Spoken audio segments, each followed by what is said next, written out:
Here is a case of rehabilitation of the upper jaw. The patient has significant pneumatization of the sinus, and as you can see, there is a mucus cyst which is completely benign. However, if a reconstructive procedure is planned, the mucus cyst must naturally be taken into account. This concerns us relatively little because the treatment plan includes a pterygoid implant and an implant in the anterior area.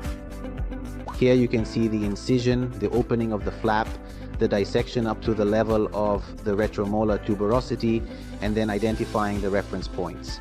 This is the identification of the reference points. Now, with the first tip of the pterygoid set from the mallet, we make the access up to the pterygoid plate. When we engage the plate, the tip will stop. We measure the depth with the probe, then refine the access with the burr and pass through the plate using the implant drill. We proceed to place the implant, which has excellent stability. We're talking about over 50 newtons. Anteriorly, however, we use a different approach. We perform a classic mini sinus lift using the mini lift kit, again for the mallet. So we lift, we place our implant, and this is the situation before and after with the two implants positioned, ready to be prosthetically restored.